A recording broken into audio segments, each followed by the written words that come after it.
Chiefs, my goodness, how about these Chiefs, okay? Rashee Rice returning from his suspension as he gets ready to go. First quarter, no score. The Chiefs here, first and goal, and Rice goes in motion, takes the flip from Patrick Mahomes, and he scores, Mina. Too easy. I mean, they were already efficient. Now you add Rashee Rice. He's so good after the catch. Chiefs go up 7-0 second quarter. Chiefs now lead 14-0. Second and 10 for Mahomes. Fires back the no-look pass for a first down. Dan, pretty impressive.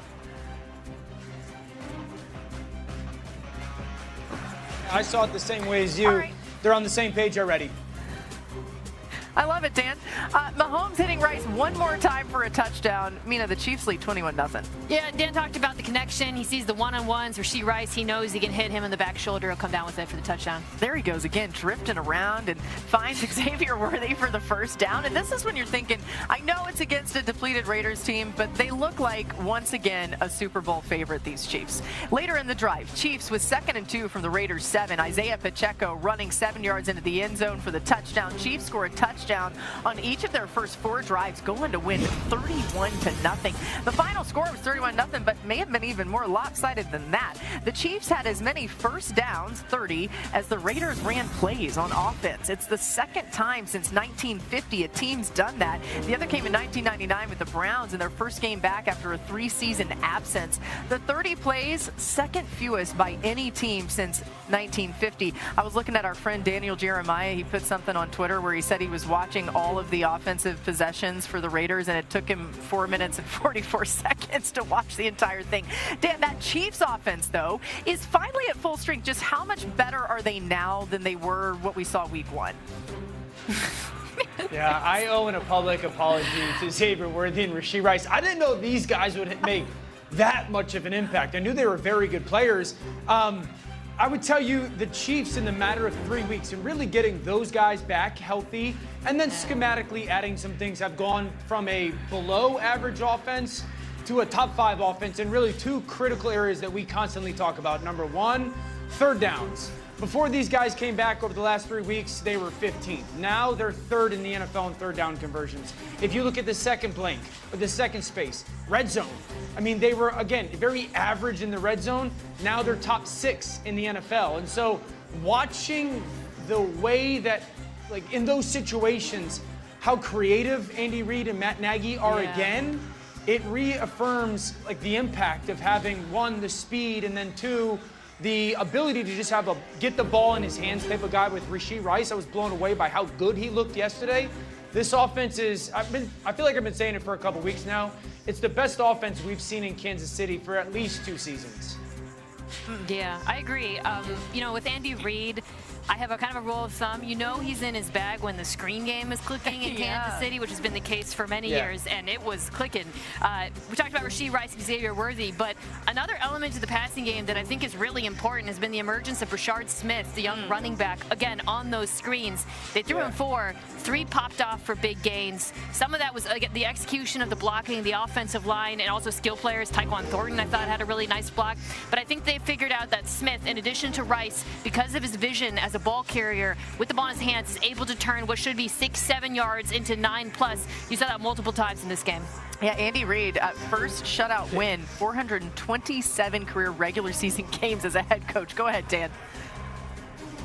Yeah, it's almost like right now they don't major in anything. They don't have to. They've got minors in a lot. And then, MK, you know what stood out with Rashee back is, like, you saw multiple plays where Kelsey on one side, Rashee on the other side, and then Patrick is like, okay, where do I want to start with my eyes, or where do I want to start with my read? I feel like he balances their offense versus zone defenses.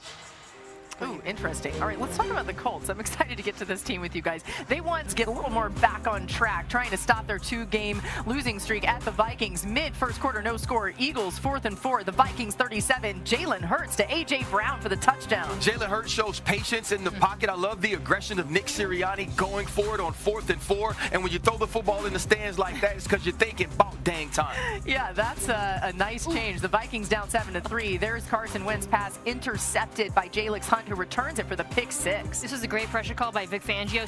Showed pressure. The edges dropped, which is how you get Hunt getting that interception after Jalen Carter gets the pressure. Here's the third quarter. Hurts right here. Devontae Smith for the touchdown. What a throw. What a catch. The Eagles extend the lead 21-9. A beautiful play to Devontae. The protection was pristine. It was perfect. Jalen was able to step up and make a deep ball throw. We'll be talking about this game all show long because there's a lot to break down. Here's Jalen Hurts right here targeting A.J. Brown, and it's good for the touchdown. That was his second touchdown of the game. You know he likes that. That's a big catch. I know he was saying bad words right here, too. Bad word, bad word, bad word. A lot of bad words yesterday. Okay, here's Wentz finding T.J. Hawkinson in the end zone. He extends for the touchdown, but take another look. It ends up getting overturned. Obviously not what the Vikings wanted there. They settle for a field goal, making it 28-22.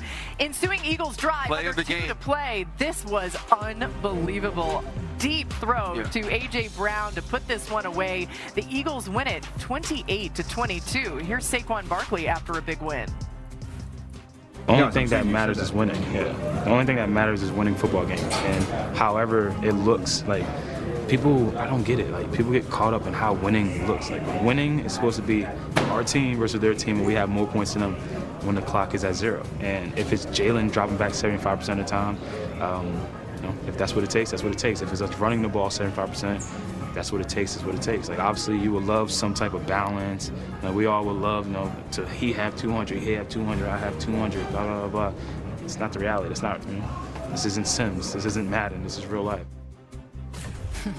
He's real so talk. Wise, right? Yeah, and again, it's another game where Saquon Barkley doesn't have 100 yards, but to his point, they won the game. Why were things different for that Eagles offense? Yeah, well, I think the first thing is if you watch the game, which people don't, there was a concerted effort to put the football in Saquon Barkley's hands very early in these games. The first 3 or 4 plays of the games were handoff, but what I loved is it felt like they self-scouted over these last 10 days, much like we saw last year after the bye week. There was only 23 passes for Jalen Hurts, but they made sure that they were intentional about pushing the football down the field. You have this huge play here, a 70-plus yarder to Devontae Smith, where they attacked Isaiah Rodgers, someone they know extremely well from his time with the Philadelphia Eagles, and then you find a way to get the football in the seam. But the play to me is 3rd and 9. They knew they were going to get pressure from the defense of Brian Flores, and the play before, the sight adjustment was a slant. You're playing against Isaiah Rodgers, you know he's going to sit his feet right at 10, and you hit him with the double moves. That's what it's supposed to be. Kevin Patullo said, this is how our team can advance and play better offensively, and I love the intentionality of the pass game, now pushing the ball down the field. And I also love that Jalen was willing to take chances, but his pocket movement and manipulation to throw the football, I thought, was at a very high level in this game. We know he can devastate people with his legs. This was the one for me. Him and A.J. not on the same page. He realizes A.J. has a linebacker on him. Get downfield, I'm going to push the ball down the field. They end up in the end zone. But this was about Jalen Hurts taking authority in the passing game and not just kind of living with a play not being there. Y'all know that Jalen on these type of plays, usually he's going to throw it out of bounds or he'll hit a little check down. He waited. He lingered because it was intentional, to your point, RC, for them to hit explosive plays. And I understand what Saquon is saying, and I get what he means by it doesn't matter who has the success. I fully agree with that. But don't you think for 1 minute the way that Jalen Hurts played didn't translate from a conversation of them being anemic down the field as an offense? They made an intentional attempt at that. His superpower is throwing downfield. They have to lean into that like they did. Ryan, you talked about self-scouting and changing some of their tendencies. Something that we have watched so far this season is because defenses aren't really afraid of the run game, they're not facing as much single high as they used to. So one thing they did in this game to try to force defenses to respect it was something they haven't done all year, come out with the under center play action. 6 offensive linemen, only 2 reps all season long of 6 offensive linemen going into this game. They did it 9 times. The shot play, Devontae Smith, everything about what the Eagles said on that play was we are running the football, and then they did it. And Devontae ran a gorgeous route. They hit him again on another under center play action route with 6 offensive linemen on the field who had another in-breaker, deep dig, and the zone boy was there because of the play action.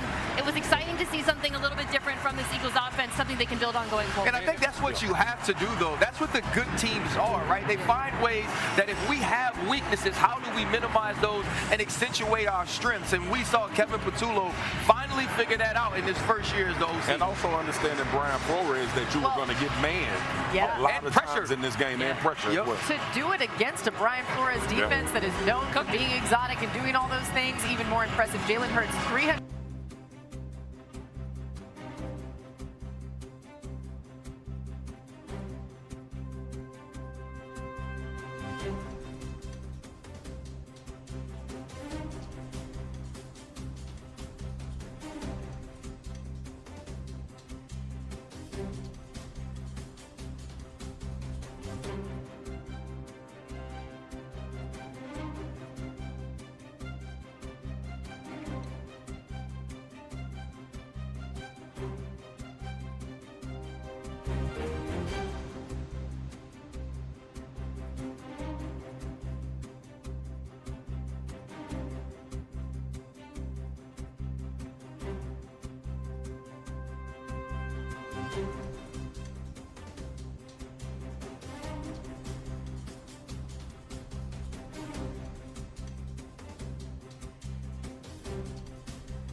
you